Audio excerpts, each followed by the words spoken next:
Hi guys, my name is Ram, and today I'll be sharing with you my experience about my trip to Japan. So sit back and I hope you enjoy my story. So let's go. I recall the incident as if it was yesterday. Basically, me and my family started our journey when we landed at the Tokyo's Narita International Airport. Once we've landed, me and my family decided to go to the nearest metro station to get to our next destination. And even then, we have begun to realize that the people there were so fast-paced and was pretty much serious even though they were just walking. Me and my family, obviously, was the opposite of what everyone else were, and we were just leisurely walking, concerned of what's happening around us.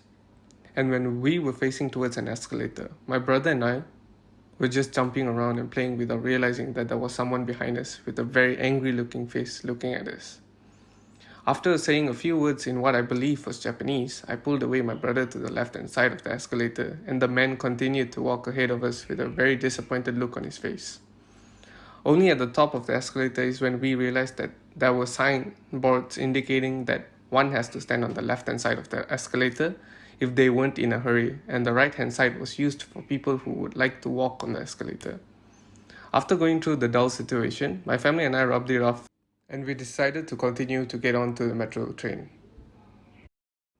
Once in the train, we entered a somewhat quiet atmosphere, which was very rare from where we come from. The trains back at home were always filled with people, noise, and so much more, whereas in this train, it was dead silent. Once we all got onto our seats, I began to realize a few sets of eyes looking towards our direction, and I felt a little uncomfortable.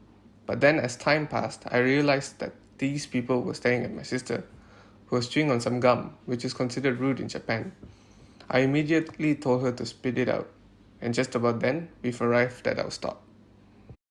Once out of the train, my parents took us aside to see where we were supposed to go.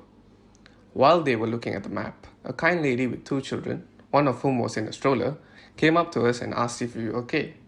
My parents didn't want to bother her because she was having to tend to her young children, but she was so adamant about assisting us. And despite the fact that she could not speak perfect English, she managed to create a phrase in which she asked us where we were attempting to go. My father pointed to a location on the map and spoke the name, and she understood exactly where she needed to go. Without wasting a single second, she just grabbed her two children and the stroller and began walking towards where we needed to go. Though we felt bad, we just had to follow her since we couldn't speak much of Japanese, and we just kept walking until we reached our destination. In awe and with limited knowledge of the language, we all expressed our gratitude to her in Japanese, after searching for the phrase in Google multiple times. In a nutshell, I really enjoyed my whole trip there, and if I could turn back the time, I wouldn't have done anything differently, because if I did that, I wouldn't have learned the valuable lessons I would have learned today. The rich culture of Japan and the way of living have taught me many vital life lessons.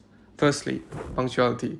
Even though we sometimes run by our own time, it's better to always be on time rather to have someone waiting for us.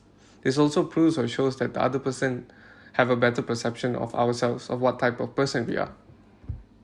Secondly, it also taught me to be very aware of my surroundings, which has proven to help me many times in real life situations. And finally, it's never wrong to show some people kindness, even if we are not in such a great situation. That's all, and hope you guys enjoyed my story.